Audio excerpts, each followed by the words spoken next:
here's a target worth attacking at this location, and this is what we think it is.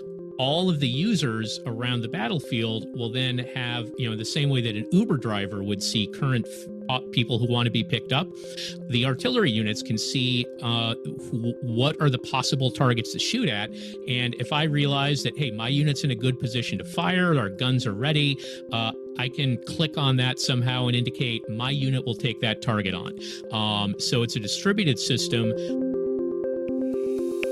From the Defense and Aerospace Report, this is The Downlink, a podcast about the intersection of space, the space business, and defense. Not just what's over the horizon, but what's happening above it. I'm your host, Laura Winter. Hello, Downlink listeners. This month, this podcast is focusing on the war in Ukraine. In just about 2 weeks, we'll mark 1 year since Russian President Vladimir Putin announced his, quote, special military operation, sending tens of thousands of Russian soldiers across the Belarus-Ukraine border toward Kyiv. The plan was to take Kyiv in hours. Putin thought his troops would be greeted with flowers. They weren't. And now it's thought that roughly 200,000 Russians have lost their lives in Ukraine. This episode is looking at this David and Goliath story, and it's one that's going to be studied and examined for decades by nations, great and small, and likely by non-state actors. Our guests say this conflict is different. Space-based assets, especially those from the commercial sector, have made it possible for Ukrainian forces to level the battlefield and punch well above their weight against a major spacefaring nation. Ukraine's uncanny and creative ability to access space-based assets, to analyze and synthesize the data, and use it have turned towns like Bakhmut in the east, which this small city really should have been an easy take for Russia. It's now a meat grinder. It's thought that Ukraine's resistance in Bakhmut alone consumes more than 100 Russian souls a day. To understand just how Ukraine has been able to use space assets with such lethality, with tactical and strategic effects, I spoke with Bryan Clark of the Hudson Institute.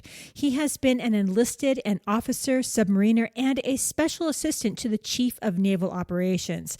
He's also led studies for the Defense Advanced Research Projects Agency on new technologies and the future of warfare. And David Burbach, who is an associate professor of national security affairs at the US Naval War College, who focuses on space. Here's our conversation. Hello, Bryan and David. Thank you both for coming on the Downlink. Hi, Laura. Hi, Laura. Thanks for inviting me.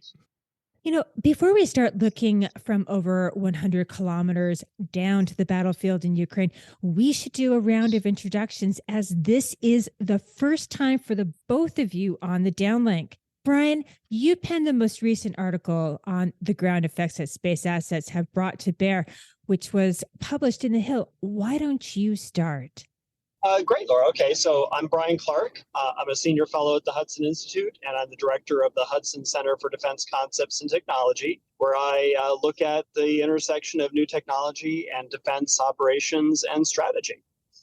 And David, I've asked you to come on the podcast because an article you published with the Atlantic Council in November. David, tell us a bit about yourself.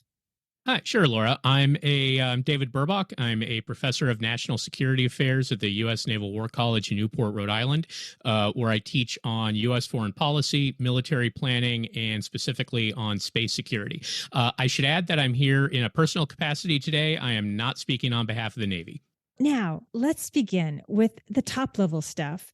And that really is, we've had almost a whole year of being able to watch and learn how Ukraine has really put Russia with its larger military forces on land, in the sea, and in the air on the back foot. Repeatedly, Ukraine has been able to inflict huge losses on Russia's military forces. So, Bryan, you wrote in The Hill something like Bradley fighting vehicles are nice to have, but that, quote, allies should give Kyiv weapons that exploit the transformation of Ukraine's military into a force that gathers, distributes, and acts on information faster and more lethally than its enemy, unquote. Walk us through your calculus, which you call decision-making advantage. Bryan? Yeah. So what we are seeing with Ukraine is that they've transformed their military from being a Soviet type force, which fought using combined arms, using artillery and infantry and armored vehicles, to one that really relies on decision making advantage, meaning they get information from commercial and military sources. They're able to synthesize that and use computer-aided decision aids to come up with courses of action, and then put those courses of action into effect by communicating rapidly with forces out in the field using commercial, satellite-based, in most cases, communication systems like Starlink. So they've been able to take that kind of Soviet-era hardware and turn it into something that is much more effective because they're able to get a decision-making advantage by using modern sensors that are commercial in a lot of cases, decision-making aids that are derived from commercial software that they're getting from commercial providers like Palantir, and then also commercial communications that they're able to leverage, such as Starlink. So this decision-making advantage allows them to, in military parlance, get inside the OODA loop, or the observe, orient, decision, act cycle. But more importantly, it allows them to be more effective. They are able to make smarter decisions than the Russians are, and they're able to kind of think moves ahead using these computer-aided computer-assisted decision aids. So they can go and look at, what are the Russians likely to do in response? How would I respond to that response?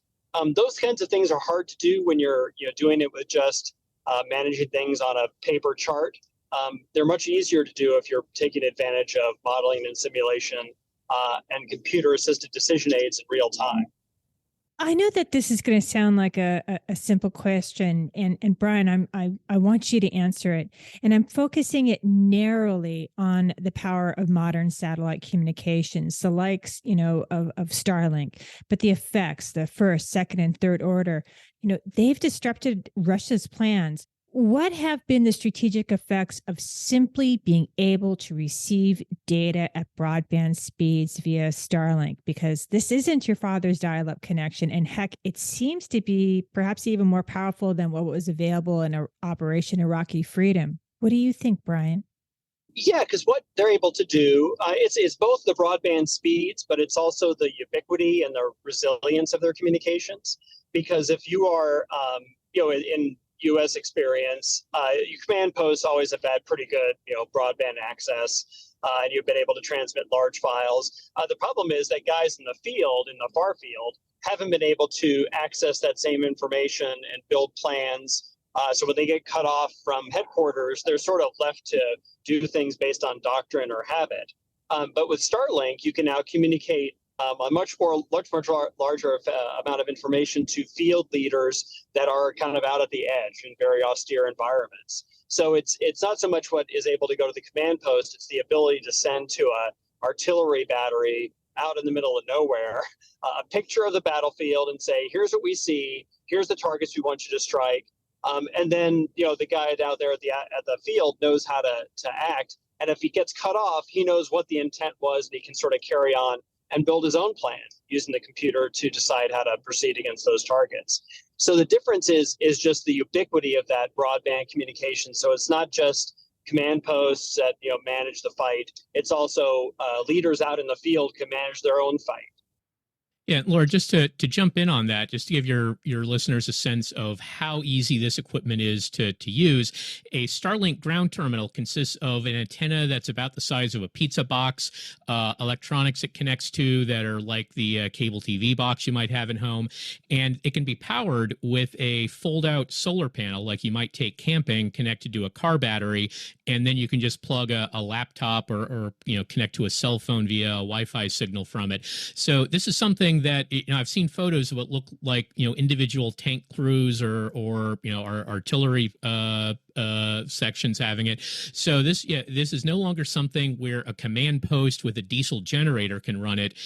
This is something where 4 soldiers in a tank might have one of these that they can quickly set up, unfold, leave the solar panel out, and so it takes very little power, very little weight, very little space. So it really is a big change from what we've seen 30 years ago when we had the Persian Gulf War. People often said that was the first space war, when American forces were making significant use of space for tactical communications, but not at the level of individual squads having their own high bandwidth space communications on them at all times. Just a quick question, if you happen to know it. I mean, how much does it actually weigh?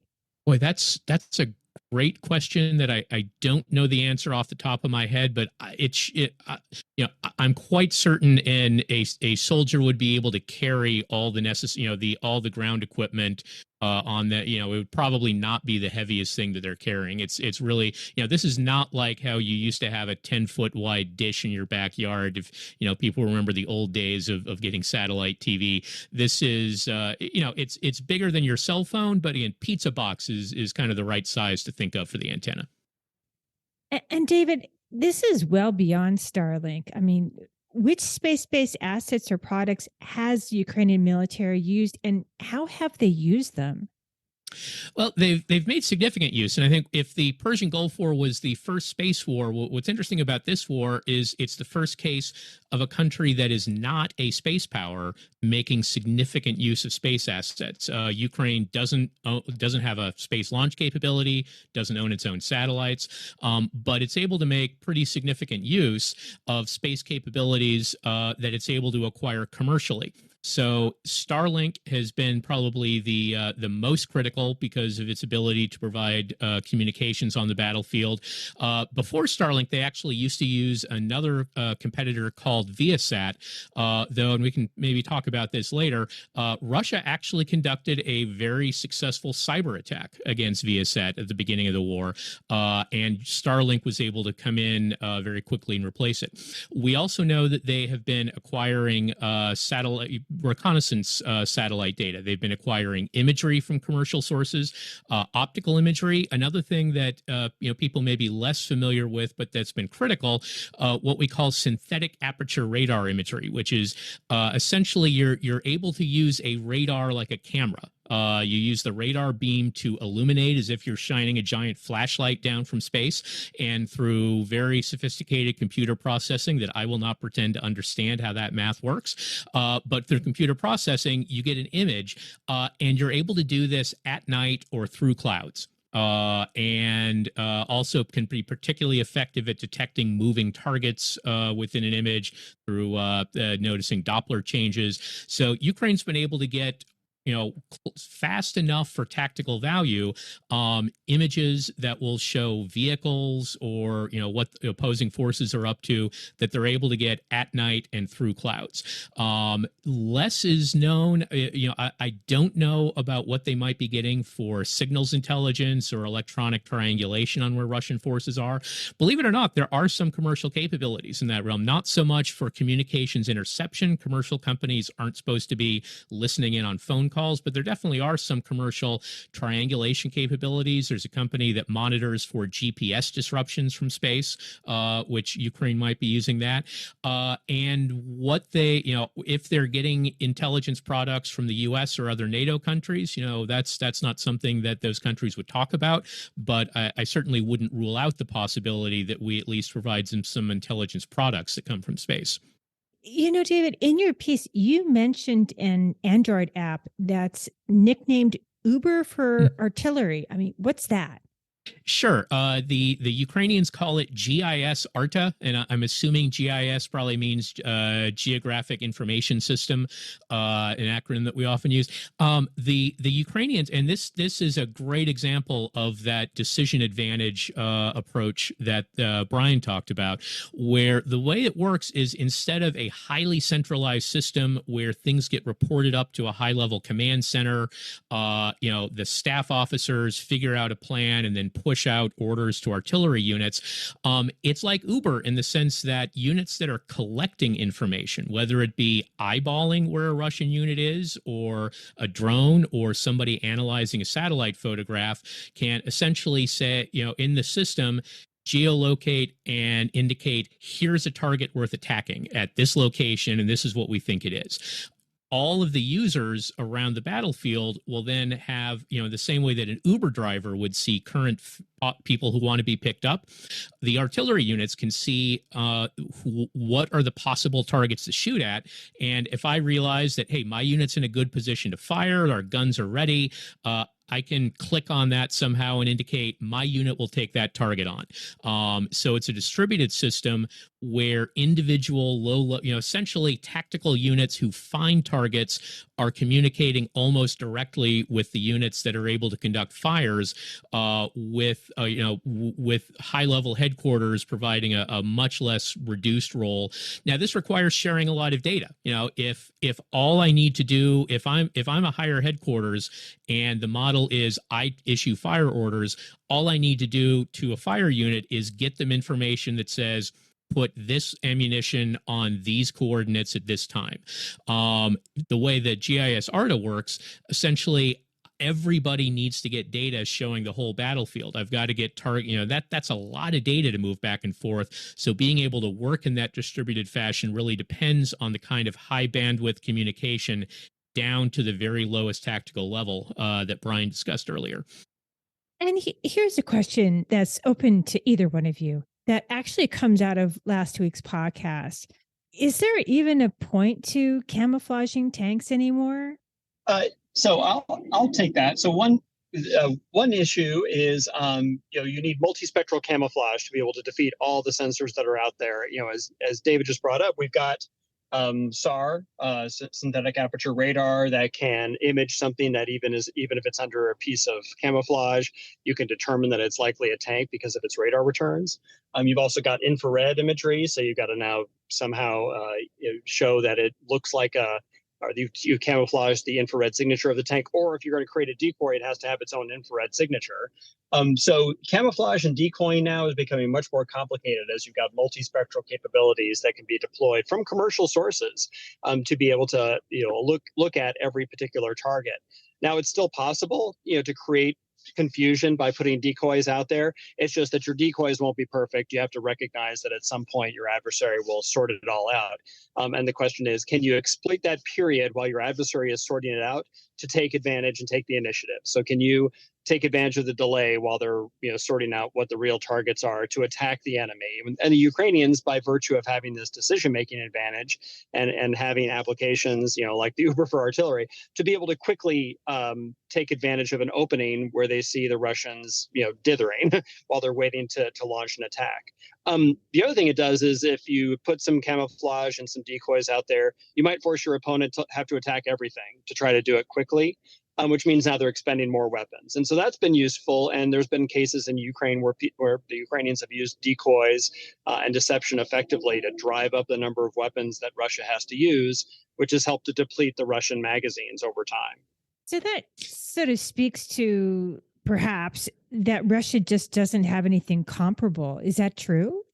Yeah, Russia doesn't have the same kind of, they've not exploited the access to commercial systems. And in a lot of cases, commercial companies have cut off Russia's access to some of these technologies. And, the kinds of Western companies that build the apps like the Ukrainians are using, or Ukrainians themselves, are not making those available to Russian developers either. So Russia, just by virtue of the fact it's been cut off from a lot of sources of technology, is not able to leverage these same advantages. But you can envision situations where the opponent of NATO or could access these technologies just as easily as the Ukrainians have. And I think that's one thing that hasn't gotten enough attention, is that, yes, today it's Russia that's not able to take advantage of this and they're on the losing end.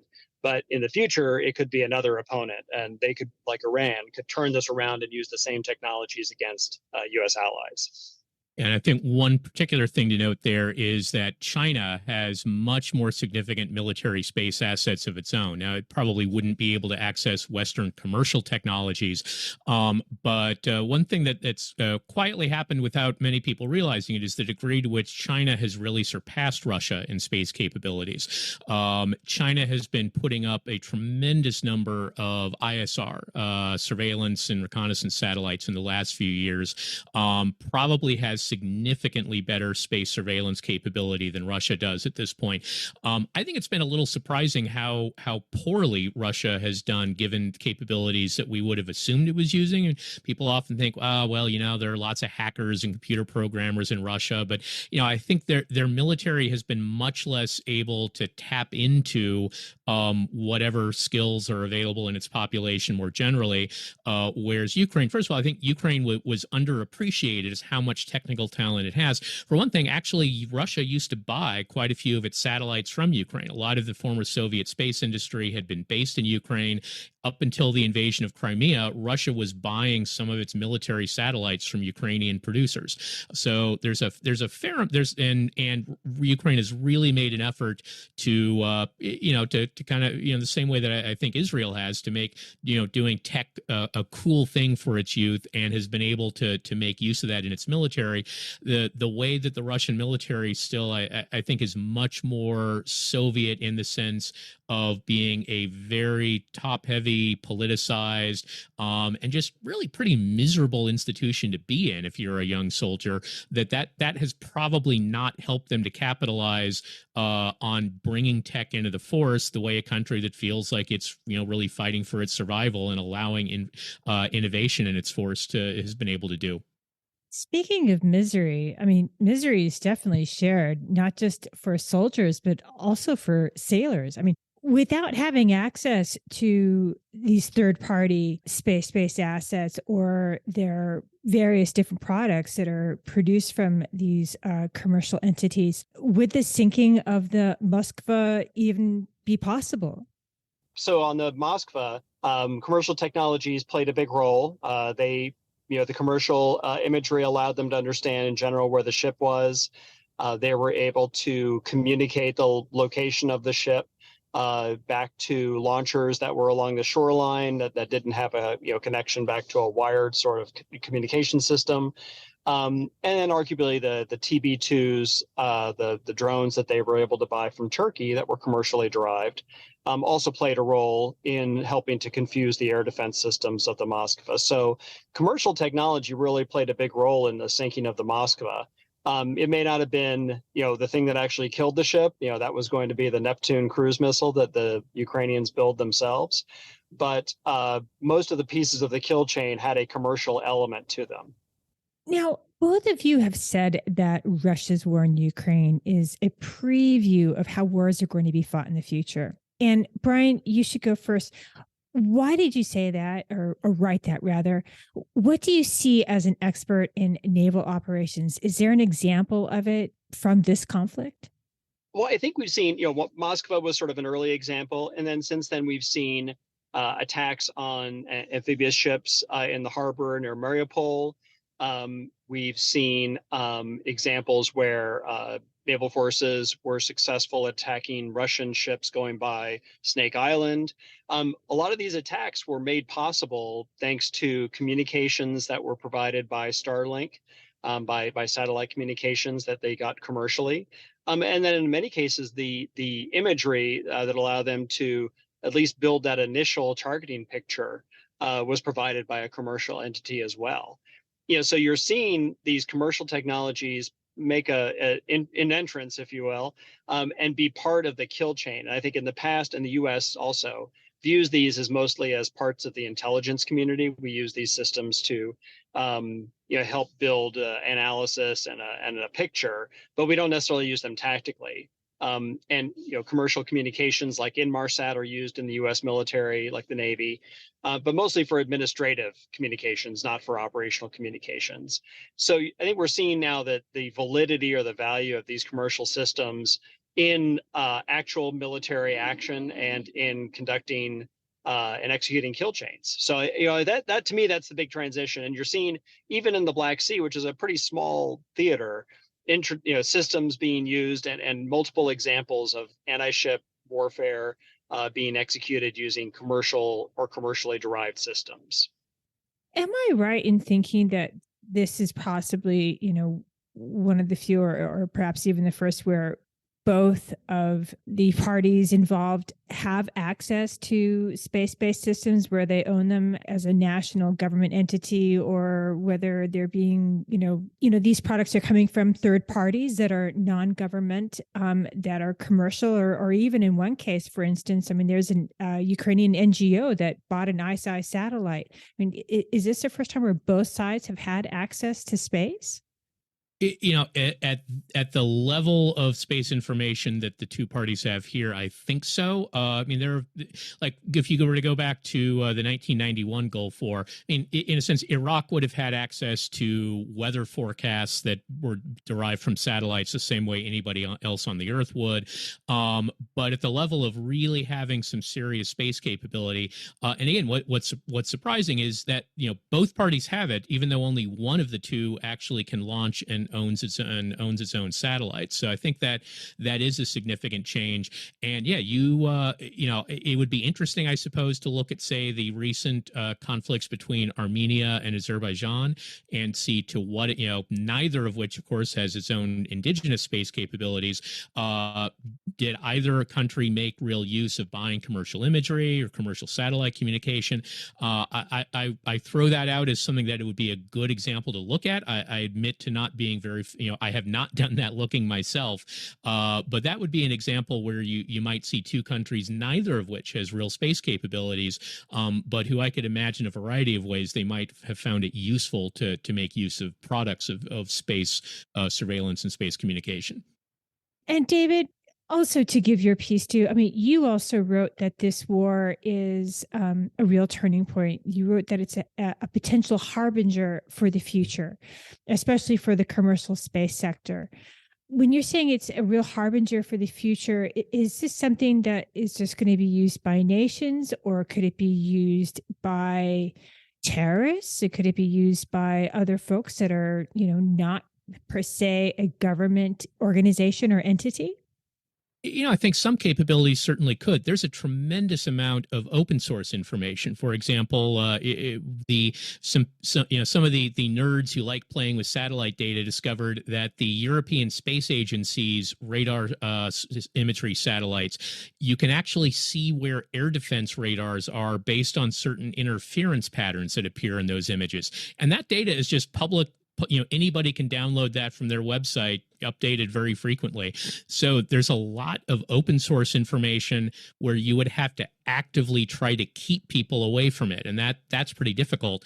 On a commercial customer basis, it would probably be relatively difficult for ISIS to have a kind of really major supply of imagery from a commercial company. I think they have to do relatively well at figuring out who their customers are. If they want to buy an image here, kind of the further away, the more removed from the transaction. So I think it would probably be difficult for a terrorist group to get the kind of information. One assumes, though, that it doesn't take much more than a credit card to get a Starlink account. So I would assume non-state actors would be able to at least set up a Starlink account, and if the FBI or whoever figures out what's up, they would be able to tell Starlink to cut off service. But I think it is absolutely going to proliferate space capabilities to many nations. And or we know that NGOs, for example, have used space-based data to look for illegal fishing, and put data together from a variety of different sources, like tracking ships with something called AIS, an identification transponder ship. Well, an illegal fishing ship will often turn those off. They then have used imaging satellites, say, well, we know it was here when the signal stopped. Can we see a ship in images taken right after that, and then track the ship visually for a while? And those are just activist groups who are trying to figure out who's fishing illegally in the oceans. Yeah, and it's also being used by countries that are trying to protect their own fishing grounds, for example. So it's part of the gray zone competition happening between the United States and China, but also other countries in China. So you're seeing space capabilities that are available commercially being employed in these situations other than war, also as part of this effort to compete, in maritime commons and in the other areas of the commons. David, Bryan, thank you both so much for your time. Thank you very My much, pleasure. Laura. That's it for this week. If you like what you're hearing, follow the Downlink on Twitter and subscribe to the podcast on your favorite podcast platform. For the latest defense news and analysis, listen to the Daily Defense and Aerospace Report podcast hosted by Vago Muradian, and listen to Cavis Ships to hear the latest on what's happening in the maritime domain. I'm Laura Winter, and thank you for listening.